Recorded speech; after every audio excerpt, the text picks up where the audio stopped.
Excellent. Hallie, love the idea, and it's a pleasure to be here and talk to you guys. Um, as Hallie said, if we could all, if possible, please put your cameras on, because for me, sport is all about connection and people, and I would much prefer to talk to people than black boxes with names on it. So, if possible, please put your cameras on.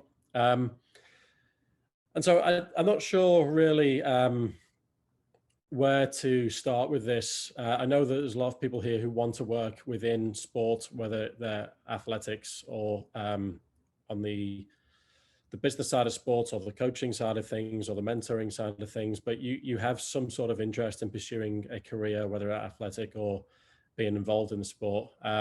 So what I don't want to do is sit here for an hour, 45 minutes, however long we take, and talk about myself too much, because a lot of you don't know me, and a lot of you will not ever experience the experiences that I've had.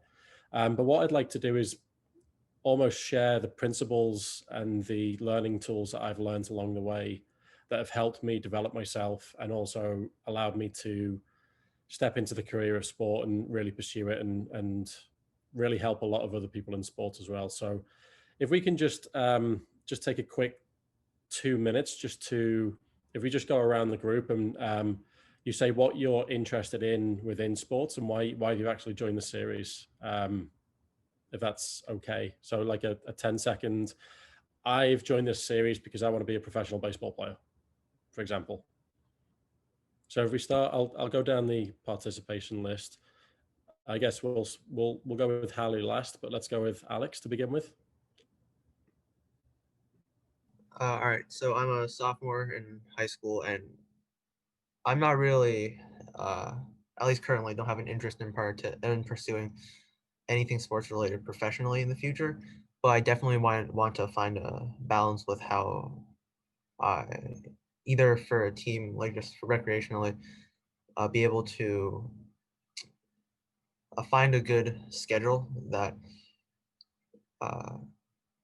is like for both school and making sure I don't completely neglect sports at all. Excellent. Let's go with Hannah.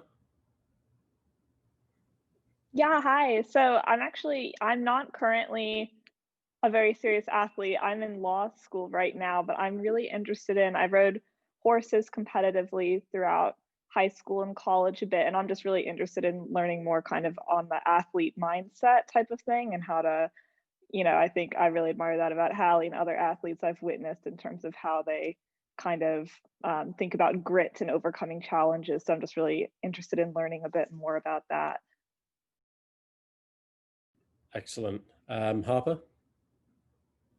Kind of echoing Alex a bit, I don't currently play sports. I've actually never been a huge sport person, but a lot of my family has been very active in sports. So I kind of, really this is more me trying to learn a bit more about what they think, how they like sports, and try to see if there's anything I'd really be interested in. Okay. Emma? Hi, I'm a junior in high school and I play field hockey. And I'm just more interested in kind of what Alex said, like learning how to balance both school and sports and becoming the best version of myself. Okay, Trisha? I will note, Trisha actually privately messaged me. She has to go out for just 5 minutes, but she'll be back soon. So she might not be able to get to the introduction side. Okay, no problem. Sorry if I pronounce your name wrong. Supriya? Hi, yeah, so I'm a sophomore in high school, and I currently do ballet and recently just started figure skating again. So I'm looking to possibly pursue those sports as I kind of go farther into my career, and just kind of looking to learn how to balance both school and sports as a student athlete, and also kind of just learn more about other sports and the mindsets that other sport players have. So. Excellent. Alexia? Hi, my name is Alexia. I'm a sophomore in high school, and I'm a competitive swimmer. I've been swimming since I was very little, and I came to this meeting to learn more about, like other people have been saying, balancing school with sports. And I will. My goal is to, pursue a career in competitive swimming and swim in college as well. So I just like to learn more about other sports and the challenges that come with it. Excellent. And is this Haven? Is this a sister? Yeah, I'm kind of lucky that I get this from Hallie. But my background is in also in horseback riding and also volleyball. I'm a freshman in college now. So what I'm looking for is kind of like some of the others have mentioned, the whole athlete mindset. Like I wanted to kind of be able to convince myself to get back into volleyball, especially as school starts. And then I'm also I'm a public affairs major, so I'm also really interested in kind of some aspects of the sports industry, like gender equity or other places like that, where I might be able to actually, craft some sort of or difference in the way that they're organized. Excellent. And last but not least, Jennifer. I think you know who I am. So I like to sneak on these calls because I don't know that a lot of Hallie's friends and peers know, but I was a dance major in college at Tisch, and then later on in life, I earned my black belt and I used to spar competitively. So, um, and I'm especially interested because I was a very late bloomer by dance standards, and obviously sparring in martial arts also I did actually after Hallie was born. So that was ancient. So I'm interested in sort of late bloomers, but obviously related to that is that growth mindset that you never lose it. And I like to incorporate it into my teaching. I also teach debate, so that's how I make use of the discussions that we have. And obviously supporting Hallie. Excellent. So look, I think straight away, just reading the room, or everyone's rooms, there's a lot of people who are kind of ahead of the curve for people maybe your age in terms of what you want to get out of sports and what you are looking to pursue and what lessons you want to learn. So just the fact that people have talked about grit and about balance and about using sports as a tool, I think is massively positive, because the reality is less than 1% of people make it to be a professional athlete. And putting all your eggs in one basket is a very risky thing to do at a young age. And so having education and learning around different hobbies and skill sets and topics and all those kind of things are really, really useful. So what I really kind of, I'll give you some background on me before I kick on, but I was a multi-sport player, like rugby, soccer, tennis, basketball, swimming, track, name a sport, I played it and I competed in it. And then I specialized in rugby because that was my favorite thing. It was something that I could relate to because of the camaraderie of the team, the values that it shows, the challenges that it gave me. So just for me, physically growing up, I was always a really small person in my age group. I was born right at the end, at the back of the year. And so everybody else was a year older than me almost. So physically, they all developed before I did. And so it was really quite interesting to me to playing a contact sport because it was all about using my head and using my brain versus using my physicality, which was non-existent at the time. When you're 6 years old playing against 8-year-olds, it's pretty scary.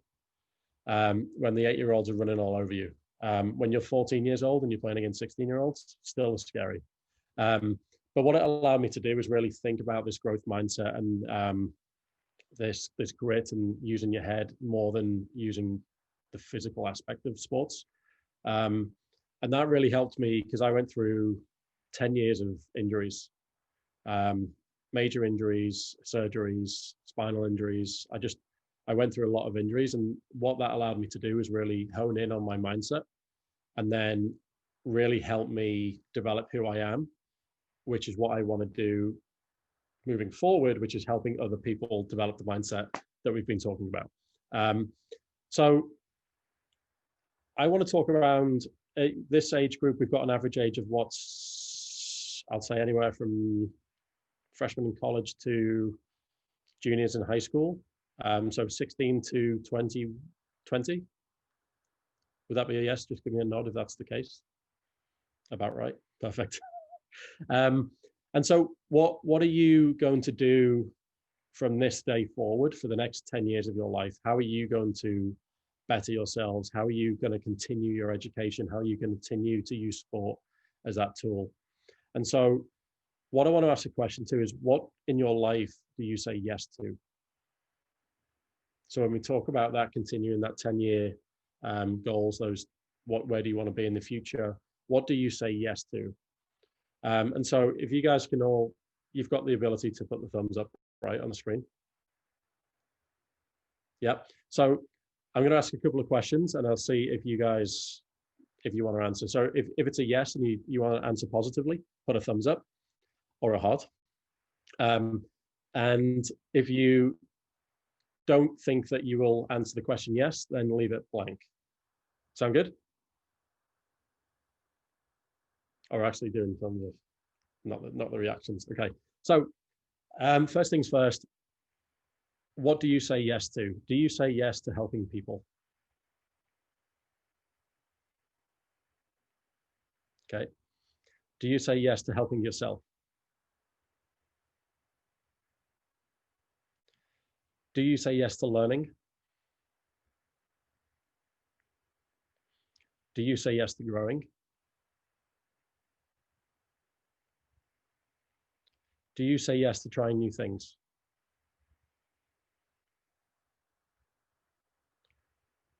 Do you say yes to risk taking?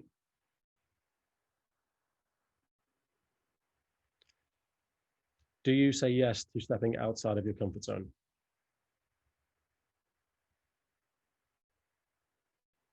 Do you say yes to opportunities?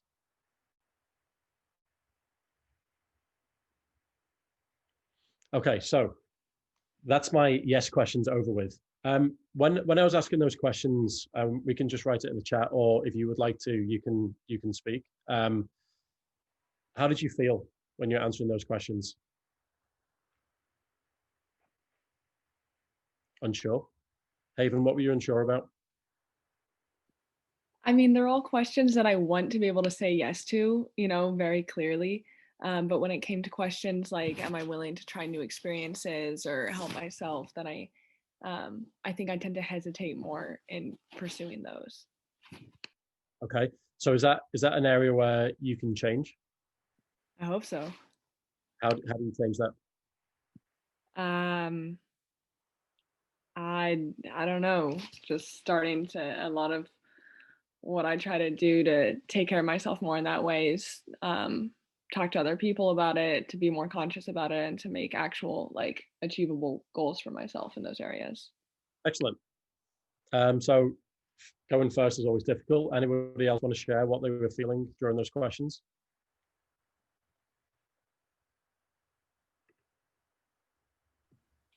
Yeah, I mean, I'd say that I felt pretty similar to Haven. Perhaps it's a genetic thing, I'm not sure. But I think that it is hard, especially, I think the one that I was the most unsure of was the idea of taking risks, if I say yes to that, because, you know, I do always want to take every opportunity that I can to help myself grow and to help others. But I think naturally sometimes I just get a little bit scared, I think, of taking those risks and making sure that I'm, you know, not being reckless and taking like smart risks, I guess, that can help me or have a good chance of helping me, or they're just the smart risks to take, I guess. So that's the one that I think I felt the most unsure of personally. Interesting. So we use the word fear there. Who else has experienced fear before? Yep. So when we talk about growth mindset and grit and things like that, fear is also a mindset, right? So I use this acronym, which you may have heard before, fear, false evidence appearing real, right? So you could be skydiving, for example, really, really scared of heights. And as soon as you jump out the plane and you go through that experience and then you land, you're like, oh, that was pretty easy. What was I scared of?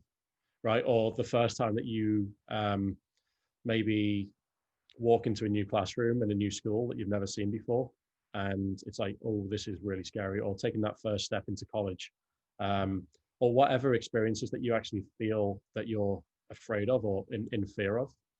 It's false evidence appearing real. It's a story that you've made up in your head that you're actually scared of it, when you actually put your foot forward and you take the action, it's not actually as scary as it was once perceived in your mind.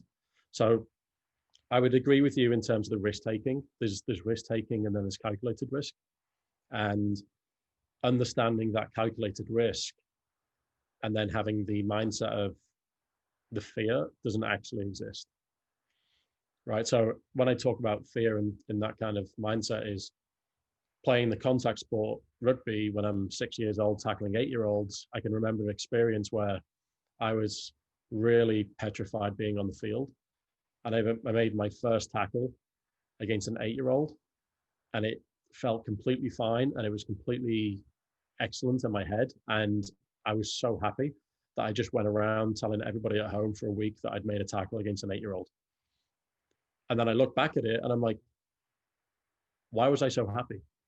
Because the evidence that I had in my head of being scared of the 8-year-old wasn't real, right? And so having that fear is an interesting thing. So when we talk about taking risks and saying yes to opportunities and things like that, the fact that you're all on this call shows that you're willing to grow or expose yourself in a way that is a positive thing. So does anybody else want to share what they were really like they were feeling during the questions?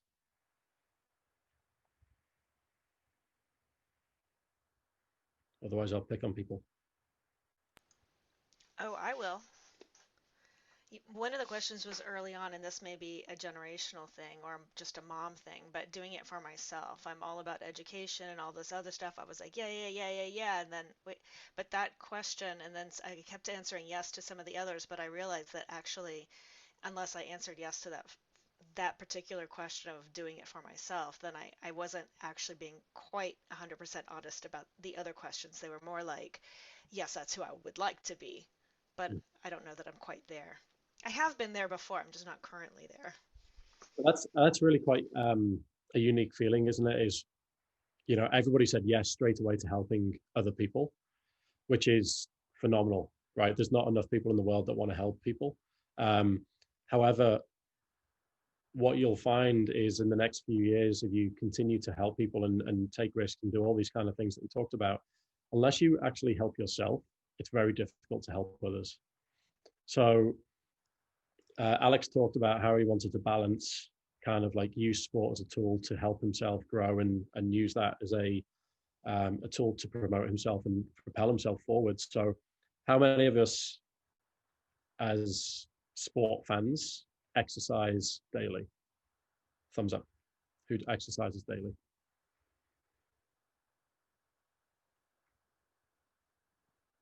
Okay, so this is an interesting thing, right? So when we talk about helping ourselves and we're talking about sports, one of the really important things to help your mindset is to exercise daily. And it doesn't have to be like, you know, an intense workout. It doesn't have to be, I go to the gym and lift things and put them down again and scream really loudly. It doesn't have to be, I'm going to run around the park like a mad case for an hour and a half. It can be just a 30-minute walk. It can be doing 150 jumping jacks the first thing in the morning, because any kind of movement that you have will help clear your head of all these kind of different things that maybe is going on. So if you take something away, what do you say yes to?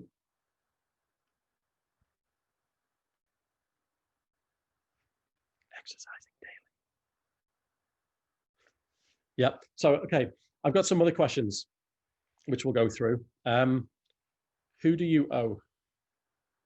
So same thing again, thumbs up if you answer the question yes or no. So do you owe it to yourself to learn and invest in yourself for the next 10 to 15 years? Interesting. Do you owe it to yourself to chase your passion? Do you owe it to yourself to choose your own path?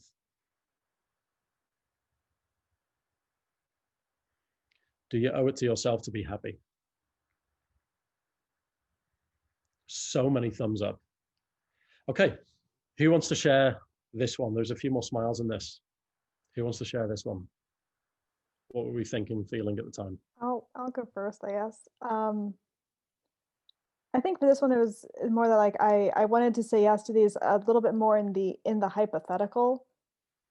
And the like, it's like I do want to be happy. I do owe it to myself to, try to take care of myself and do all these good things. But I think it's one thing to kind of say it's like, yes, I should do that, and it's another to actually follow through and do it. It felt kind of like New Year's resolutions.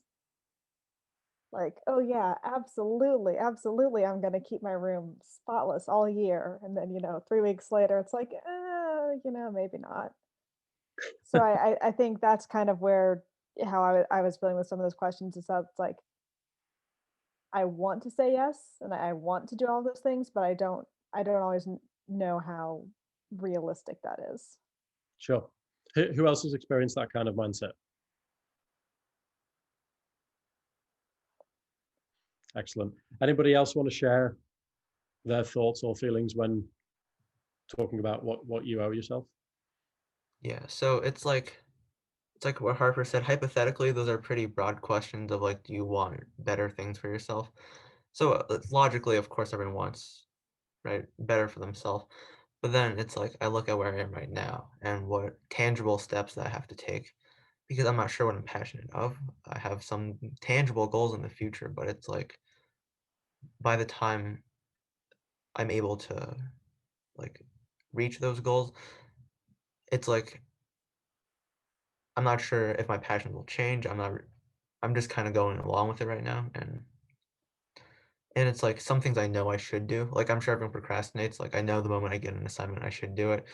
And then I blink a bit. It's like, oh, it's 11:55 and it's due in 3 minutes. Yep. Who's been there? Cool. Anybody else want to share what you owe yourself? I was also just thinking I think the way the questions were phrased is interesting in terms of what you owe yourself, because I'm not sure that I often think about the things I do in terms of, I don't know, there's something almost, it seems like selfish at first to think about, oh, I owe this to myself to do X. Sometimes I think about doing things in terms of, what I owe other people or what I seek from other people or other external forces. And so I think, I don't know, it's just interesting to force myself to think about, value what I do want to do and think about what I owe myself. I just thought that was an interesting way to phrase it. Hannah, I love the fact that you've picked that question apart because I'm assuming that you guys all have close friends that you give advice to at some point. Yep. How often do you give yourself that same advice? So it could be like, oh, I really want to do this homework early in the weekend so that I can go out and have fun with my friends or whatever it is. But then you leave it to Sunday evening and it's weighing over your head all weekend and you like, oh, I need to go home and do my homework, versus if you just listen to your own advice sometimes, that's where you would really start to get ahead, right? So we're all very good at giving advice to other people because it's a lot easier to see. It's very hard to listen to our own advice and then take the necessary steps with it. So what do you owe yourself? I think you owe yourself anything and everything that you want, right? If that's what you're going to start to give to other people, then you owe it to yourself to be the best version of yourself every day. Anything less than that is almost not yourself, right? If that makes sense. If you're not the best version of yourself, if you don't owe yourself things, then you're going to struggle to really propel yourself forward and achieve what you want to achieve out of your life. So having that mindset of, what do I owe myself today? And it could be a simple thing of having a good breakfast. I deserve to have good nutrition, right? I deserve to go for a walk. Does that make sense? Are we following what I'm trying to say here? Yeah, cool. Okay, so if that's the case, we want to say yes to these things. We owe it to ourselves. What do we need?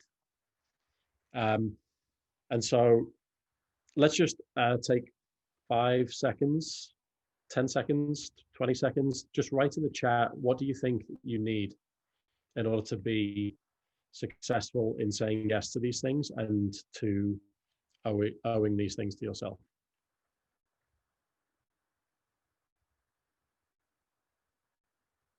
Don't be shy.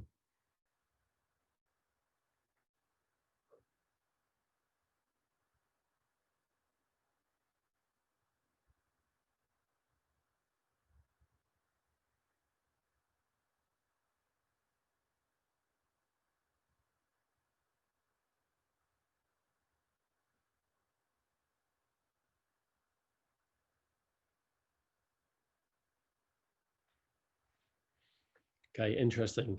So I don't know if you guys can see in the chat as well. A lot of people mentioned time. I find that really quite interesting, because time is something that everybody has, and time is also something that everybody wastes.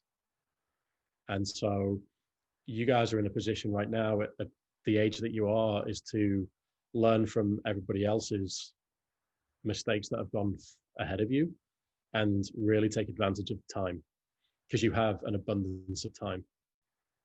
At the age that you are, you have so much time. So just like I said at the start of the call, the fact that you're here shows that you're willing to work on and improve yourselves, which is probably the 10% of people your age. So how do you make more time?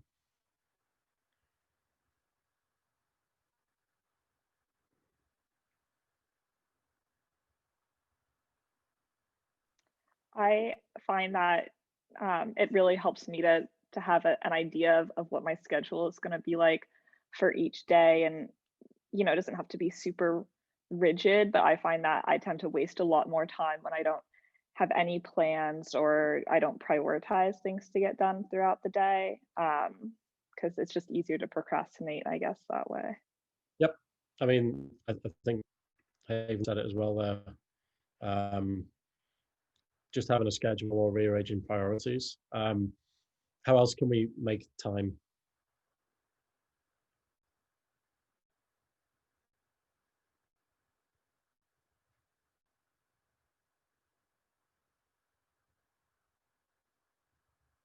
I also think sometimes saying no to things is important too, or I guess realizing maybe this goes along with rearranging priorities too, but yeah, I mean, I guess if you have a big project or something that you need more time for, then it's important to know what else you can cut out or push back, which can be hard. I feel like if you're used to wanting to make everyone happy and say yes to adding on a lot of small projects, but they can really eat into your time. Yeah, and I might actually add on to that, to the extent of sometimes saying no to maybe certain opportunities that may cloud up your time, I guess. I think also accepting help from others, because I think when you kind of open yourself up to the support that most people have, whether that's with their family, their teammates, their friends, teachers, I think sometimes getting that help can make things for lack of a better word, I guess, easier or more manageable for yourself. And I think that can sometimes open up a bit more time to pursue those things that you really enjoy. Interesting. So I think when I asked the question, how can you create more time? The reality is you can't, right? You can't create more time. What you can do is use your time more efficiently. And I think that's what we're talking about here in terms of the rearranging of schedules and prioritizing and saying no to certain things. But how many of us will sit and watch Netflix and then Harper, I saw her face there, or spend all this time on social media or YouTube or things like that because it's a way for you to decompress or to relax or to switch off, versus maybe do something that will be helping you propel yourself forward or move forward. Who's guilty of that? Absolutely, everyone is, right? So what you can do is you can start to use that time that we're talking about more effectively, and you can use that time as a purpose. So it can be, look, I've had a really hard day. Teachers were yelling all over the place. I've got so much homework to do. My head's not in the right place. But what I can say is, right, I'm going to use this time right now to actually use this as a purpose versus just to watch TV or Netflix or social media, and say, right, I'm going to use this time to switch off. Because switching off is a really good way to refresh yourself and to move forward. So it doesn't have to be, I can't deal with this right now. It's just going to be, right, this is purposeful. This next hour of my life is going to be me switching off. And as soon as that hour's finished, I turn myself right back on again and I go again. What about resources? Do you owe it to yourself to say yes to all these things and to say yes to the questions that we said? Do you need resources? Ali, you're nodding your head. What do you mean? What are you saying yes to there? Well, I guess I think that, one, I think everyone needs resources to some extent. I think, even if you build yourself up kind of from the ground up, I think you always kind of need support and those resources to get to that place. And I think that, sometimes that can be hard, at least for me, on the same train of thought that I think Hannah brought up before about, sometimes feeling selfish. Sometimes I feel like maybe I'm being too selfish for, taking this opportunity or using the resources around me, whether that's support or like physical things.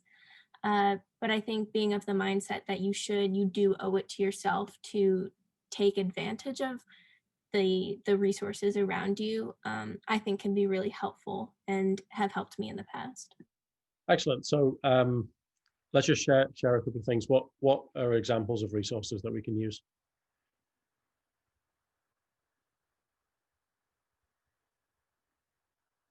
Friends and family? Yep, absolutely.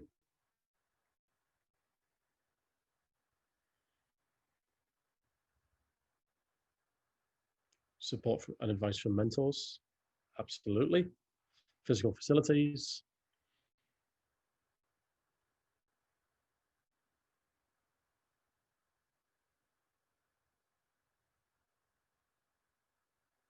Anyone else? No? Okay. So again, with time, right? Your community, yeah. So again, with time, right? So there's, you'll often hear a lot of people will complain that they don't have the right resources. There's a big difference between having all the resources in the world and then using them, or just being resourceful. So this is a great example of using resources, but being resourceful, right? Who out there in the community is wanting to give back and help other people, and who is able to actually jump on and take time on a Sunday to sit there and listen to somebody that they've never met talk before, right? That's creating a new relationship. It's creating a new potential mentor. It's creating something, and it's effective time management as well, versus I don't really want to jump on this call today. I'm not sure. He looks like a bit of a weirdo. I probably won't want to talk to him. He probably doesn't know anything that he's talking about. But we have 10 people on the call. So the 10 people that are on the call are actually then propelling themselves and moving forward with what they want to do. They're being resourceful. So I just wrote down a couple of things that you need, I think, in order to answer these questions. You need the right tools. You need the right skill sets. You need the right mindset. You need to have the right attitude. You need to have the right understanding, the right knowledge. And also you need to be happy. So that's a big one for me, is you can't, growing for me is happiness. And I know happiness is different for other people, but the more you grow, the happier you become, I think, because the more you grow, the more willing to help others you are. And the more that you help others, the more that you become happy. That's just how my head works. It's not the same for everybody, but the more that you can contribute to other people and help other people, the more you're able to grow yourself, especially in the sports industry, because the sports industry is not about the tactics, the X's, the O's, how far can you jump, how much can you lift, all these different types of things. It's all about people, and it's all about action. And so everything that we've talked today about is, for me, the biggest takeaway from all of this. If you're going to say yes, if you're going to owe yourself these things, you have to take action, and you have to take action now. You can't wait for tomorrow. You can't wait for Monday. You can't wait for, the new year. You have to take action immediately. And, Haven, you were talking about, I want to do these things, but I'm not sure how to do these things. The best company slogan I know is Nike's slogan. Anybody know what it is? Just do it. Just do it. Everyone loves it, right? Just do it. But why do they have that as their slogan?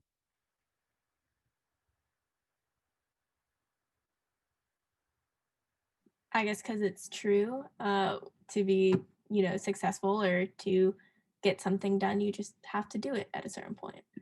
And so with that, just doing it and that taking action, what does action produce?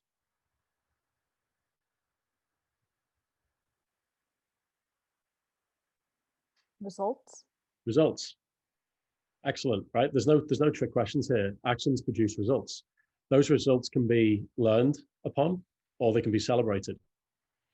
So if you sit there and you talk to yourself and you're like, right, let's say, for example, and I'm going to use, because we're talking about sports, I'm going to use the fitness industry as an example. A lot of people turn around and go, I want to lose 10 pounds. I'm going to start eating water, drinking water. I'm going to start eating healthily. I'm going to go to the gym. I'm going to wake up early. I'm going to go to bed on time. I'm going to do this. I'm going to do this. And they plan it all out and it's all looking good. And then something comes up, a phone call comes up or a email comes through.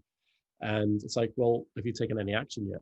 It's like, no, but I've got a really cool calendar. I've got all my food and, I've got all the fruits and the veg in the fridge, which are all rotten now because I haven't cooked any of them because I've just ordered in because it's not convenient for me to cook for 30 minutes to be healthy. But, why am I not losing weight? It's because you haven't taken any action, right? So for all of these kind of things, if you want to help people, then you have to go and help people. You have to say yes to it and you have to take action against it. You can't just say yes. If you want to step outside your comfort zone, figure out what your comfort zone is and step outside of it. Purposeful action, right? If you think that you owe it to yourself to chase your passion, you have to first define what that passion is, but you've got to take action with that.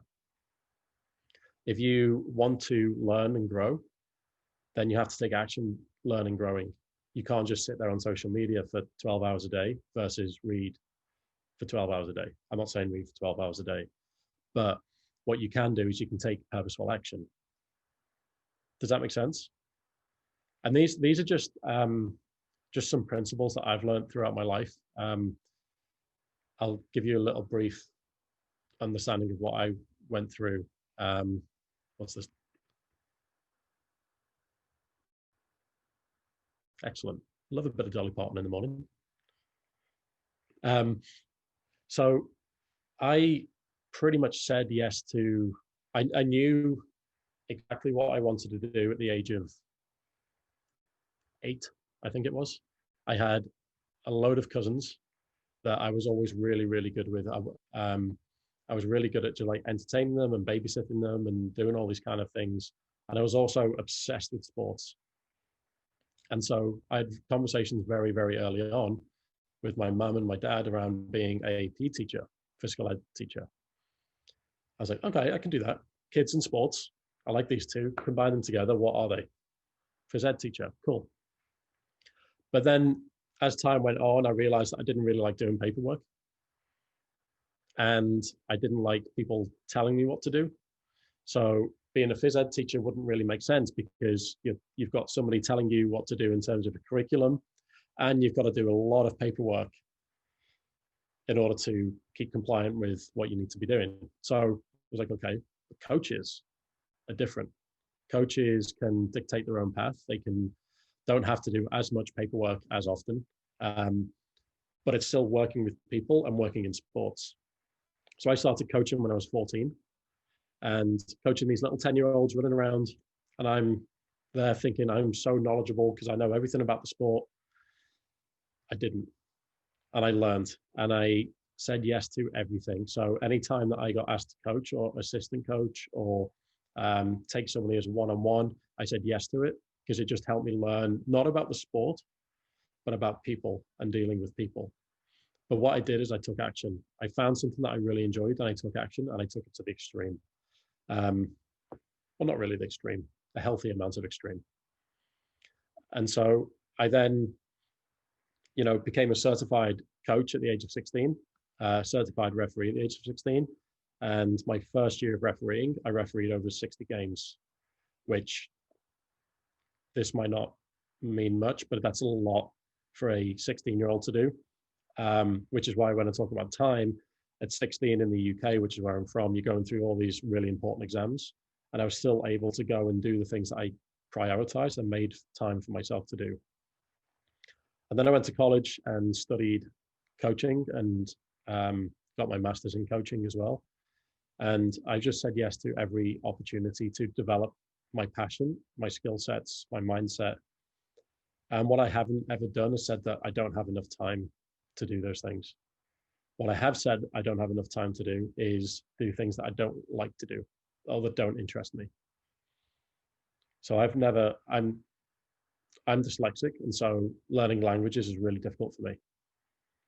So I haven't openly said, yes, I want to learn French, for example, because I know that I'm not interested in it, and it's not going to help me pursue my coaching career unless I coach in France, which could happen one day. And when that happens, I'm going to have to say yes to stepping outside my comfort zone and learning French. But what I've been able to do is grow my career just by saying yes to opportunities and not turning opportunities down. So anytime that you get the chance to be an intern or to work a job or to help somebody, say yes to it. Even though you may have to go out your way a lot of the time, take that action, take that purposeful action, and say yes, because you owe it to yourself. Any questions?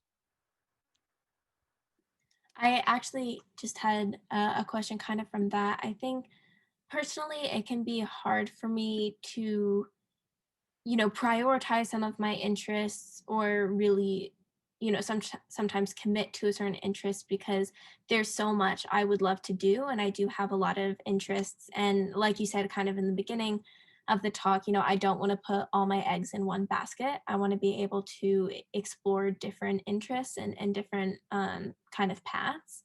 So I guess, how do you suggest, obviously I doubt there's, a magic answer for everyone. I feel like everyone would already have done that by now, but I guess, how do you suggest I go about, finding that core interest or being able to prioritize my interests? Do you think it's, kind of down to a mindset? Or I'm not really sure where I'm going with this question, but I hope you kind of get my gist of it. Yeah. So you've got a lot of interests, a lot of passions, and you're not sure which one to pursue further down the line, for example, or can you pursue all of them down the line? And I think what tends to happen is that people will try and focus you and say, this is what you should be doing, because that's what they've done.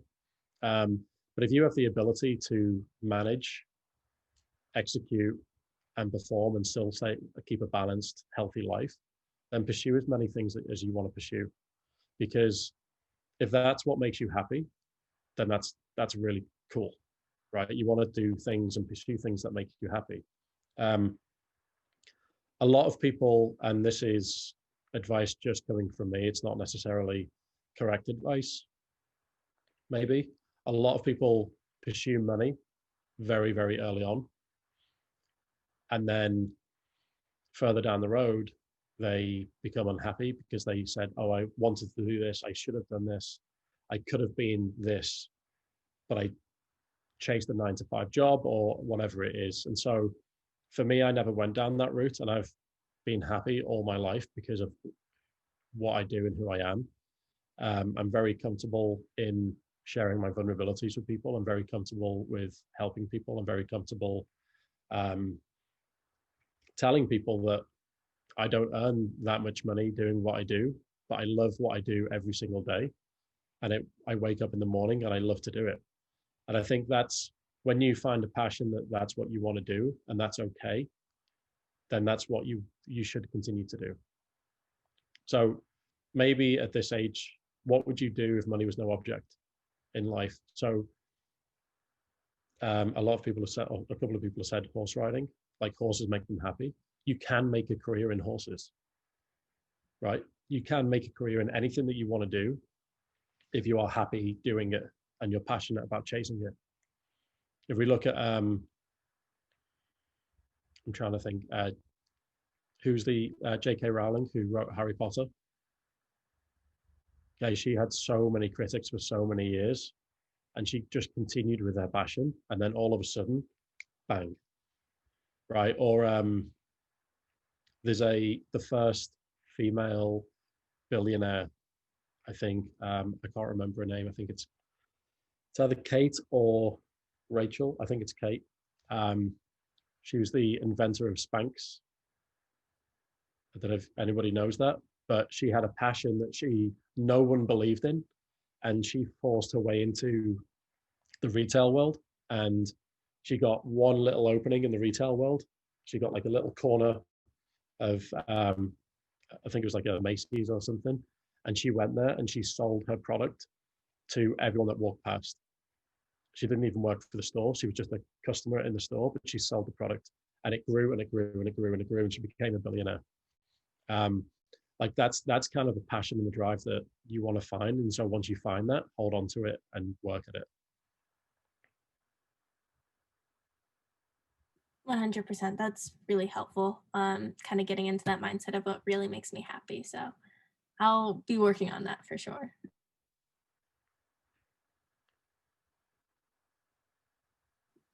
And if anyone doesn't have a question right now, one girl who was not able to join us today just because she has work and she wasn't able to get on break soon enough. Fabiola, she is a girl who was previously on my club rugby team in Connecticut. She's in college right now. So she had a question that she wanted me to ask you, which is a bit more rugby focused.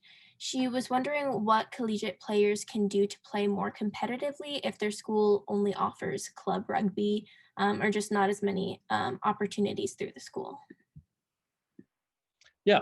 Okay. So if you're not able to play club rugby in school, then what you're able to do is go and join a women's club. So there's a lot of women's clubs out there who are, you know, you can play rugby from the ages of 18 upwards. So you can go and find a club.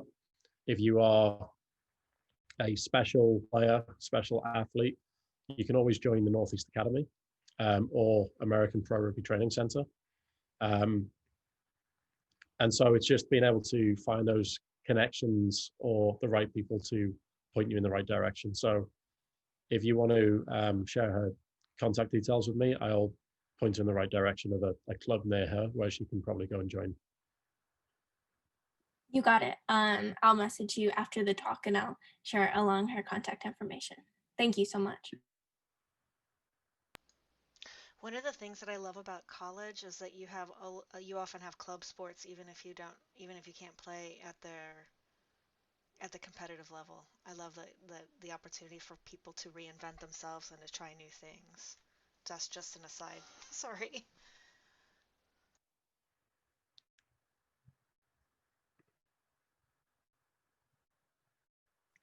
I was actually thinking about, when you mentioned those kinds of stories about people like J.K. Rowling and, people who have dealt with a lot of failure, I think those are so interesting because, to me, I mean, failure is it's one thing to know intellectually that everyone will encounter challenges and setbacks, and overcoming that is a huge part of success, and that kind of resilience is important. And then practically, when you experience so many setbacks or failures, or you feel like you're not good at something, it can be hard not to internalize that and think, oh, well, is this just a sign that this career or this, hobby, passion just isn't for me? So I'm kind of wondering, if you or anyone has any advice on kind of walking that line, whether it's you think if there's a certain timeline you have to give yourself, like, I'm going to try this thing for X amount of time and really see if I still love it, or if I see any results, or I don't know. I guess I'm wondering, is passion always enough, or at what point how do you strike that balance? Yeah, I mean, I like that question. So it's you're dealing with people, right? So you're a person and people have emotions. And one of the things that I would say is, are you emotionally fit enough to continue going through failure, if that's what you want to call it? So we talk about physical fitness a lot of the time, but are you emotionally fit to be able to continue getting up when you get knocked down? If you have the right inner confidence and mindset about your own self, and you understand who yourself is, then you will have that emotional fitness. If you don't have that inner self and that inner confidence and that inner understanding of your own emotions, then you'll struggle to get back up. And emotions is a really funny thing, because you can control everything that happens to your emotions if you put the practice in. And the great thing about emotions is that they're short-lived. So if I made a really funny joke, which I often do, you would all laugh. See? But how long did you laugh for? A second, half a second? How often? Not long, thanks. But what happens is when you feel like sadness maybe and you cry, how often do you cry for?